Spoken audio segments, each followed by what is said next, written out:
Hey, what's up, y'all? This is B. Cox from The Vault. Now, have you ever wanted to start your own podcast, or you're ready to start one right now, but you're not really sure where to start, what to do, when to do it, how to do it, and what direction to go in? Well, if that's you, look no further.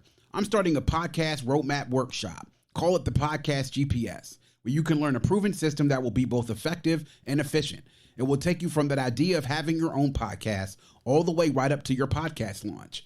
I know that the system works because it's the same system and roadmap that I use to grow the two podcasts that I produce and host to a combined 8,000 to 10,000 downloads monthly. That's all starting with no equipment, no mega marketing experience, no sponsors, and no corporate machine backing our efforts or bankrolling our operations.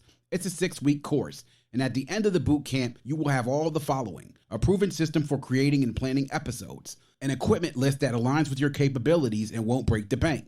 You'll understand what an RSS feed is and where to host your podcast.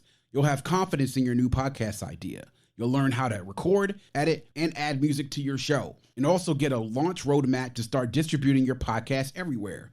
And what else do you get? You'll have a proven formula for growth and engagement that led us to our success. You'll know exactly what equipment you need that fits your budget. You'll learn time-saving skills to consistently release episodes and plan ahead. You'll also have live weekly sessions with me and real-time answers to your questions in a hands-on live workshop. And you don't need any technical expertise or recording experience to get started. And to sweeten the deal, I'm throwing in the following bonuses for all Podcast GPS enrollees.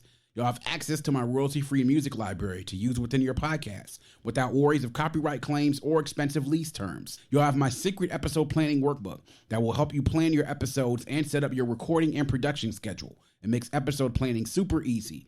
And all course enrollees will be entered into a drawing to win a free USB microphone to get you started. Now, most courses of this caliber are charging thousands of dollars for this content and will get you no closer to starting a podcast than you are right now.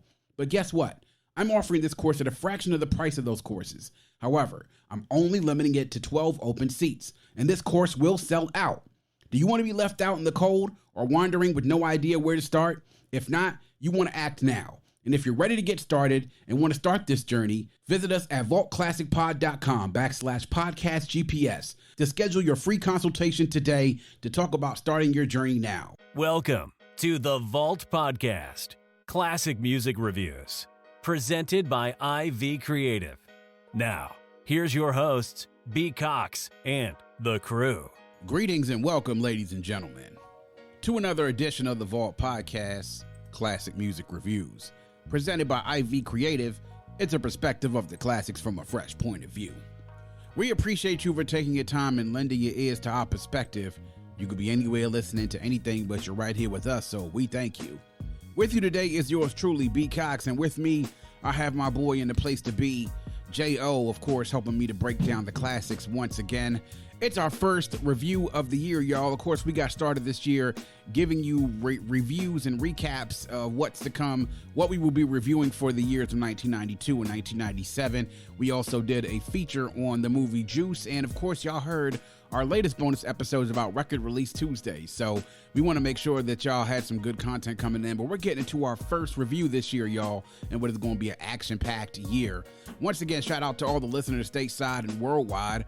Thank you all for continuing to support the shows. The numbers are higher than ever, so continue to push the word out there and continue to spread the word to those hip-hop heads and music lovers out there who will love the content. As always, as you heard earlier in the show, you can always make sure to support us by two ways. One, joining our Facebook listener group, the private community, the Vault Podcast Record Club. My boy Jay's in it as well. He will attest to you. We have some dope content going on. We will be having as well a live chat coming up as well. Got some fun things coming up that I think y'all will like. And of course, we'll be having our first giveaway coming up in the last few days of the month for the best content in the group. And as well, you can support us on Buy Me a Coffee, which in the show notes, you'll be able to find the link for the group in Facebook and also our Buy Me a Coffee. If you want to go and support the show and drop a contribution to make sure that we can continue to open the vault and give you the content that you love and need. As we always say here in the vault, our motto is hashtag open the vault, hashtag nothing but the classics or MBTC.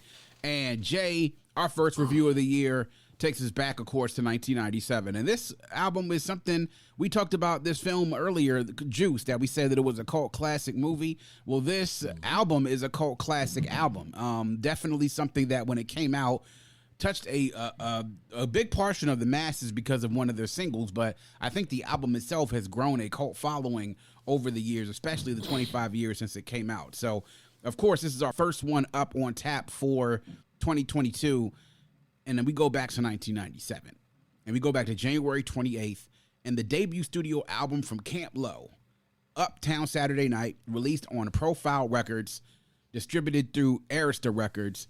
And this album, Jay, is something that came out right around the beginning of the year. The singles coming out from this album, of course, were the biggest single everybody know, which is Luchini, a.k.a. This Is It, which was a super big hit for those of y'all who weren't around at that time or weren't paying attention. Luchini is a track that throughout the 25 years since it's been out has grown such a big following, and also gives, I would say, Jay, gives you a certain bit of a feeling when you hear that beat first drop, that you know what's coming up. And just the feeling that the song gives you is really what I think introduced a lot of the public to Camp Lo. But then another single on the album, Coolie High, was something that a lot of us heard from the previous year, that came out also on the Great White Hype soundtrack, and then sort of made its way through the airwaves at the beginning parts of the internet, and then also to those who were sort of paying attention on Rap City and those type of shows to hear that song. And then the third single, which is sort of a smaller single, was the Black Nostalgic, a.k.a. Come On, which was the last single that sort of came out on this album. But this album, Jay, really gained a cult following since it was released in 1997. So we're going to get a little bit into it. I wanted to read this passage from this website. It's from Vinyl Me Please. And the name of the article is called Where Camp Lo Were Coming From, on the bending language in Uptown Saturday Night. So it says, how much fly shit can two Bronx brothers tuck into a uptown flow? Concerning the syllabic acrobatics of Geechie, Suede, and Sonny Cheeba, the two members of Camp Lo, known and revered as Camp Lo, two rhyme technicians with an immutable sense of history and an ineffable knack of coding life behind the bars. In less pretty words, they walk through the past to the future, even when we don't fully know what the fuck they're talking about. Okay. And therein lies the first concern, the we of the whole thing. Decades removed from the shiny suits with no socks and Moet on tap. If we speak on we, clearly we, the folks reading this preview, ain't the we these brothers designed the game for. Camp Lo's comprised of two slick-tongued Bronx cats, trapped in a blaxploitation flick, indulging themselves in every way the world bends their words. Their superpower throwing an uptown NYC life into colors unseen before they entered it. The we they know takes the 2 train every day, runs amok at the park jam, perhaps pulls off the common diamond heist. A member of Uptown We got the Roberta Flack on slap as they swoon with the lover Herb crumpled onto the Vega, or somewhere in the Swiss Alps, frolicking in debauchery. All that to say, whether commoner or hustler, you can peep game if the we is what you ain't.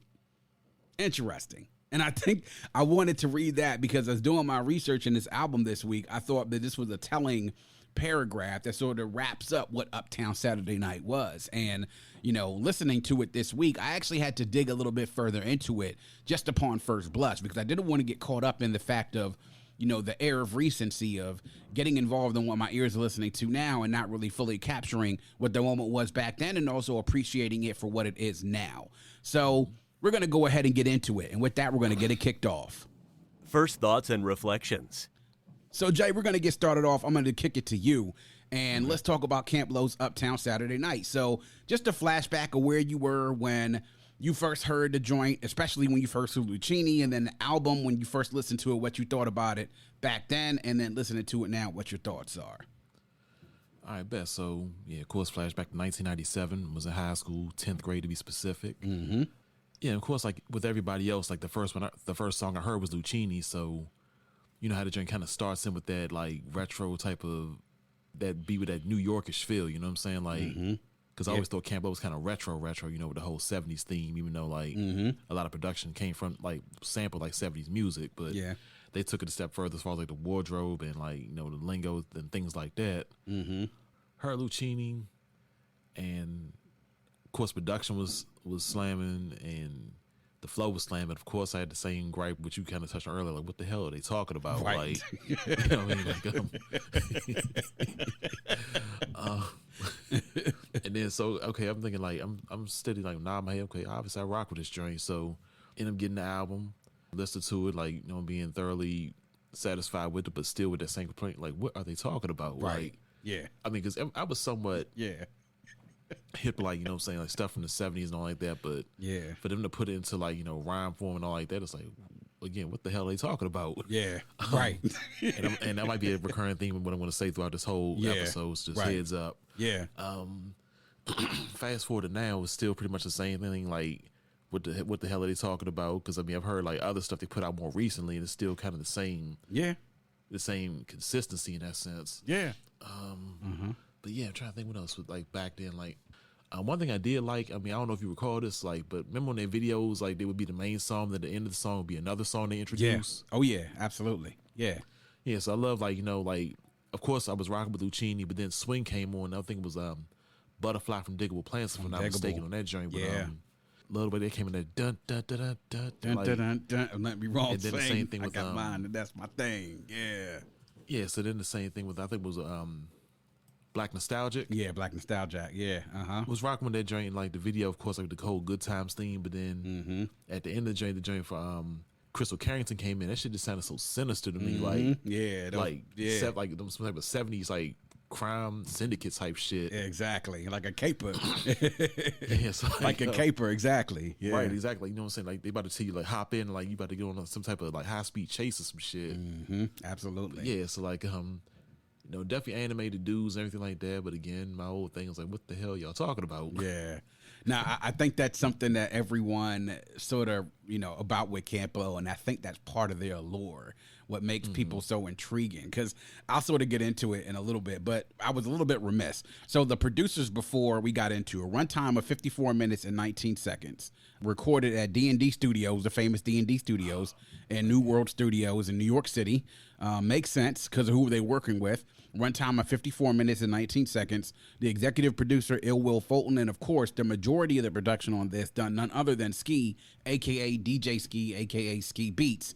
One song produced by True Glory the Jove, or Plug 2, from De La Soul. Some of the features they had on this as well, along with True Dove, was Butterfly, you named them, from Diggable Planets. Also Jungle Brown, Karachi Raw, Bones.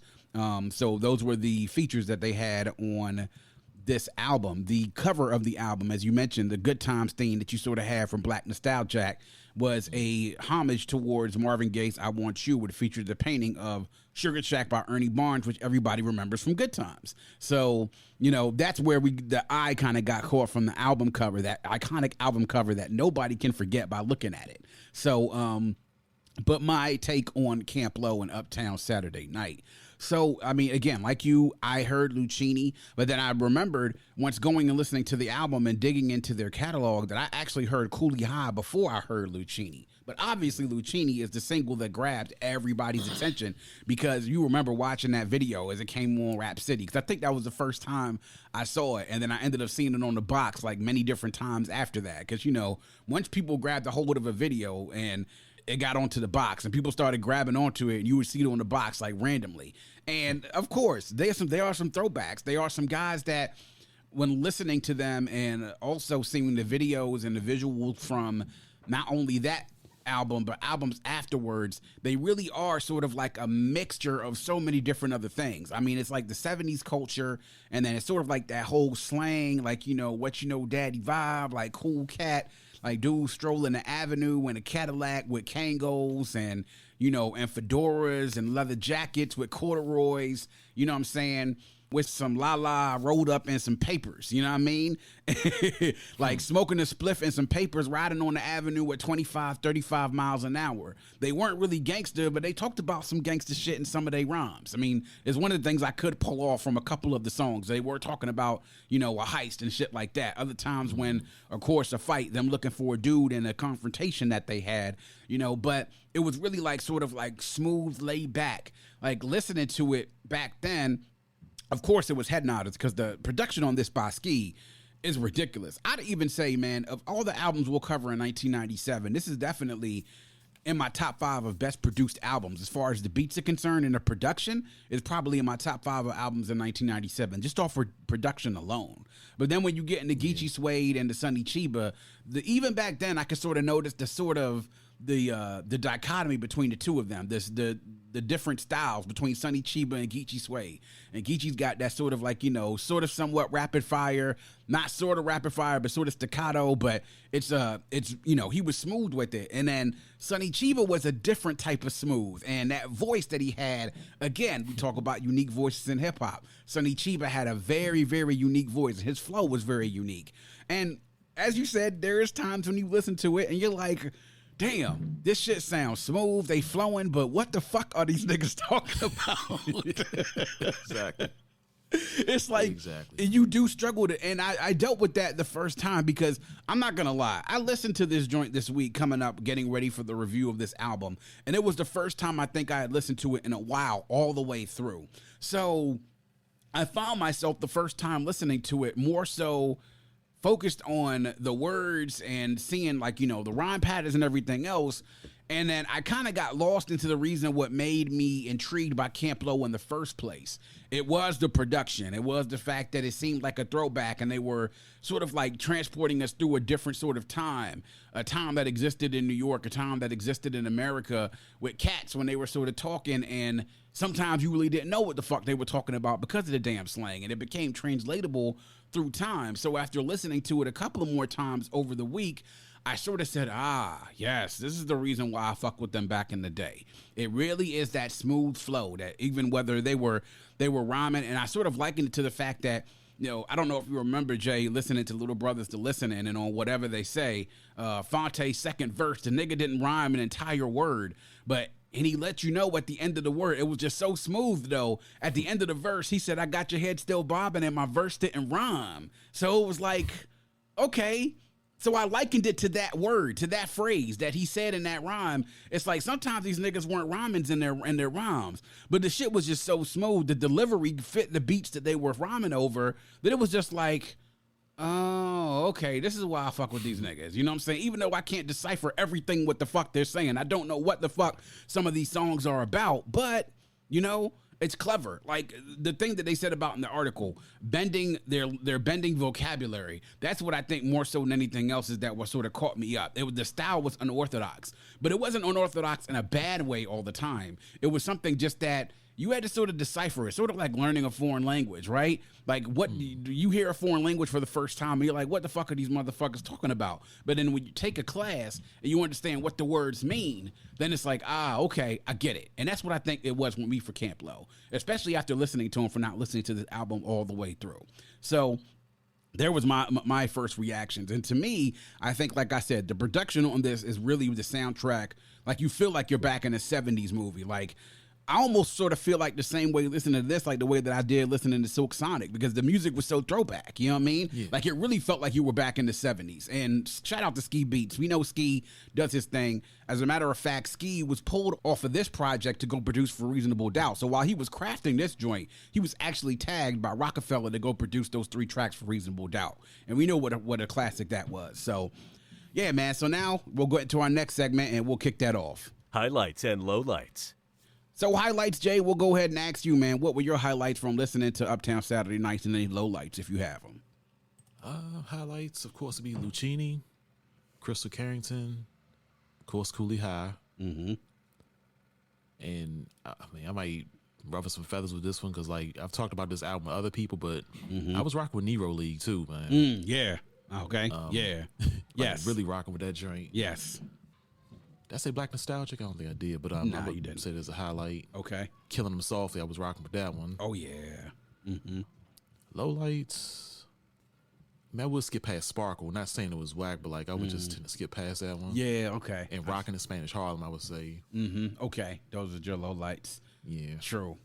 So my highlights on this, obviously, Luchini and Coolie High. Those are the 2 first songs that I had. The Coolie High track really is something.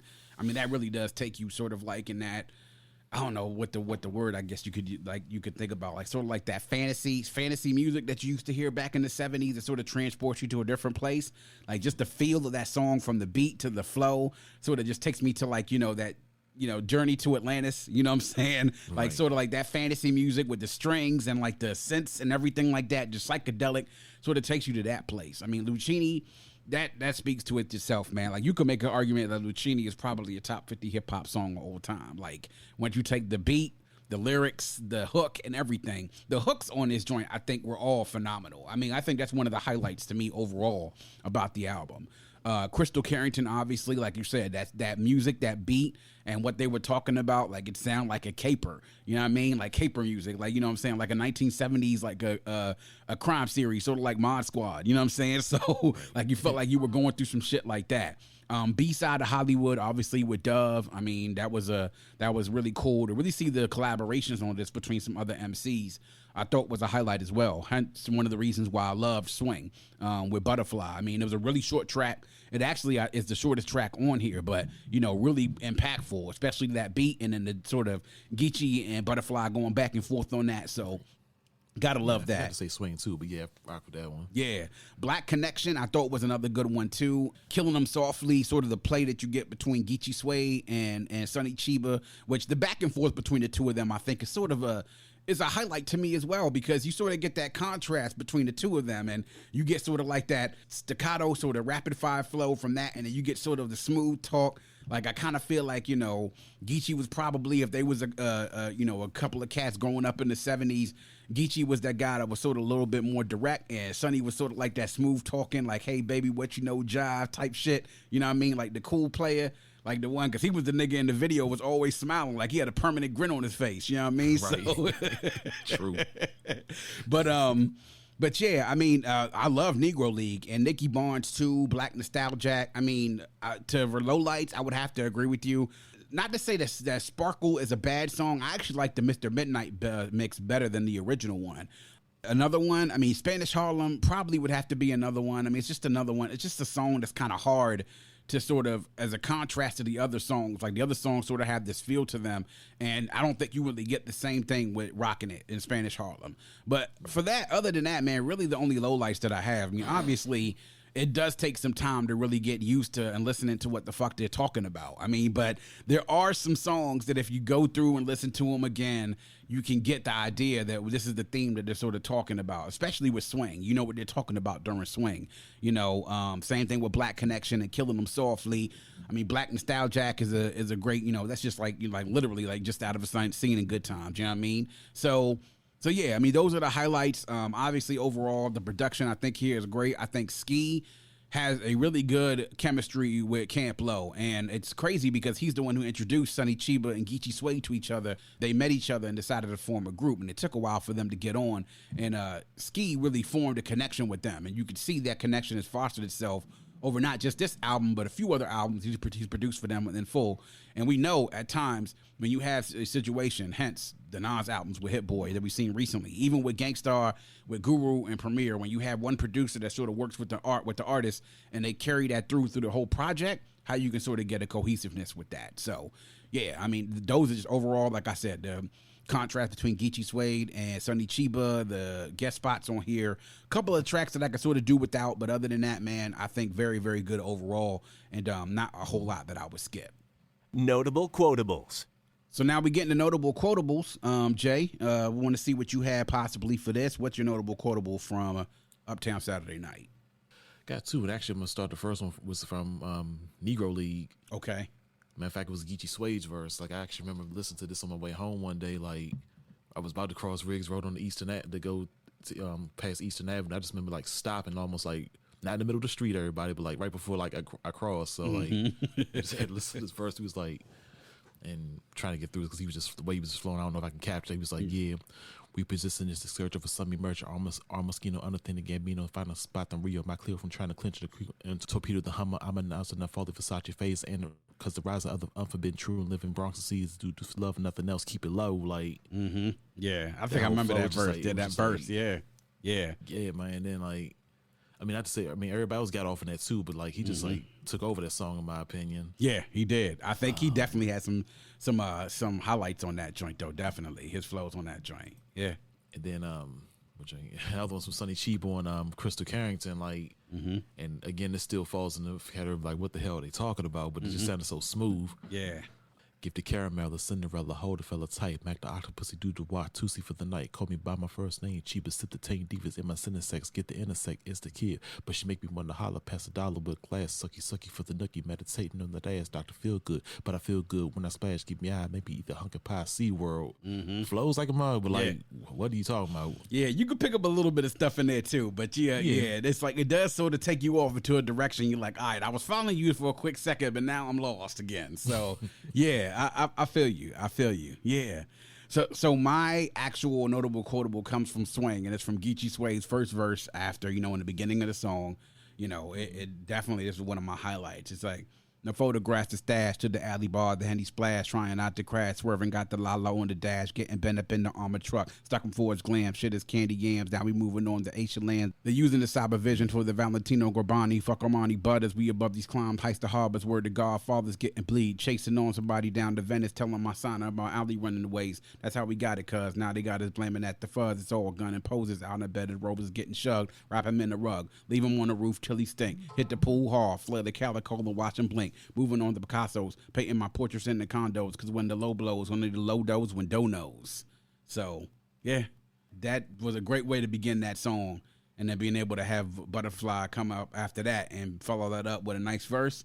So, yeah, and a short song, like I said, the shortest song on there, but to me, that was a definite highlight and really short and sweet. You know what I mean? So that's another song that had a caper feel to it as well. And if I think you remember that, I remember that part of the end of Luchini. It sort of like had them getting out of the car with the mask, like the robbery mask on their face.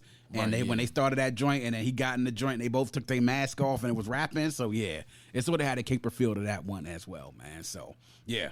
Oh, and the Quotables, like I said, some of the times you just don't know every time what the fuck they're saying, but the shit just sounds good because it's smooth as fuck. Like, you know what I mean? It's smooth as hell. So it's like, it's like you deal with niggas who sometimes you don't know what they're talking about and they don't rhyme and the shit doesn't flow, but the shit flowed. So that's the one thing I have to give them credit for, is that it was never feel like, it's like, sort of like the way I feel like you was Cyphers back in the day. You had that one nigga that couldn't rhyme, was always trying to freestyle, and he couldn't freestyle. Like sometimes you have shit like that, and then sometimes you have shit like this and it flows. So now we have that. Of course, man, we're going to wrap it up with, you know what? Final verdict.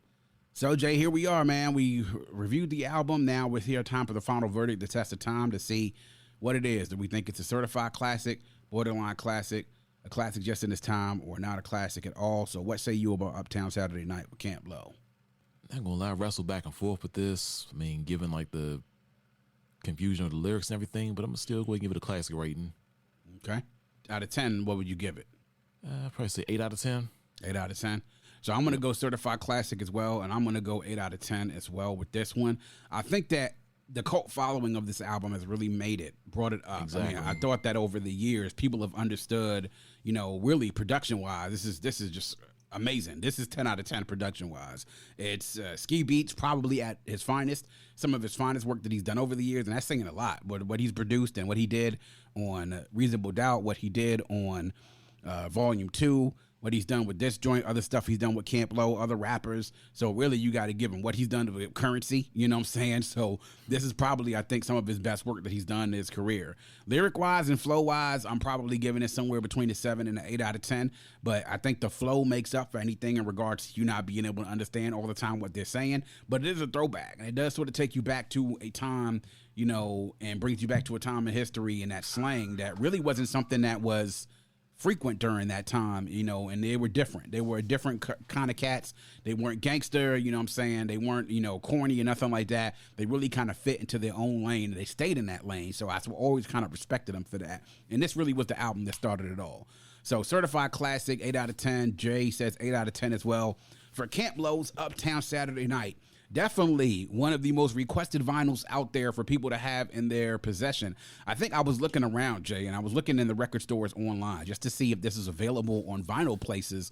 And everywhere I looked, when I looked for this joint, it was either two things. It was one, it was sold out, or the price of the vinyl was so ridiculously expensive that it was like, damn, I don't think that I can fuck with this shit. And I think it's because it's become a bit of a collector's item over the year, not just because of the music and the record, but then also just having something like that in your collection with that cover. I think that cover piece, man, with the art is something that people, when you see it, you think, okay, that's Uptown Saturday Night, without a shadow of a doubt. When you see that cover, you know it's Uptown Saturday Night. But everywhere I've looked to try to go to get that vinyl, man, it's either been sold out or what's happened is it's expensive and it's like, oh, damn, I don't think I could spend however much money, $60-something, $80-something on this vinyl, because obviously it's just looked it up here. I'm seeing $130 and $130. Yeah, people on eBay were sending them joints for like $200. I'm like, yo, no way. You could probably make your own vinyl for that much money. You know what I mean? So it's definitely would be a great one for your collection. I know that eventually when I'm rebuilding my vinyl collection, it's something that I would want. And they did make actually a deluxe and anniversary issue. And a few years back when the album turned 20, they actually did a performance in New York City. And the good thing about this, Jay, is that Camp Lo was still doing shows out there, and they are still touring. And they came out with some albums a few years back with Ski Man. So shout out to Camp Lo, shout out to Uptown Saturday Night. Make sure y'all go check it out and listen to it wherever you stream and listen to music. And of course, if you're getting the vinyl, good luck to you if you can go ahead and get it, because I wasn't successful, and if you are, be prepared to pay a grip, because people have it out there hot in the streets and they are after it.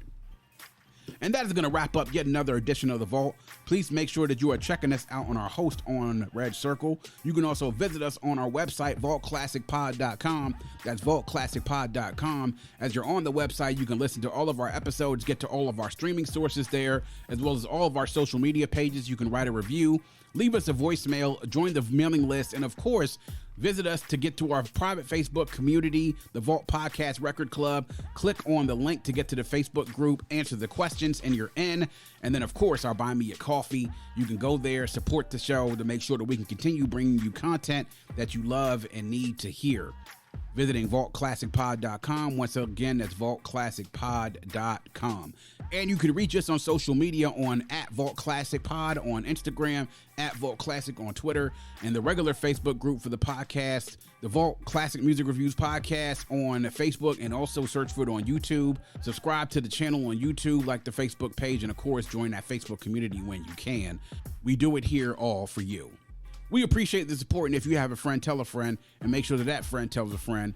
Always remember to keep your headphones on and your music loud, but not too loud. And as we close, we like to remind everyone to dream big, because dreams are the basis for creation. Always create, motivate, and elevate, because you were never destined or created to stay stationary in this life. And on that note, we say peace. Thank you for listening and coming into The Vault. Please subscribe and visit us at vaultclassicpod.com. That's vaultclassicpod.com.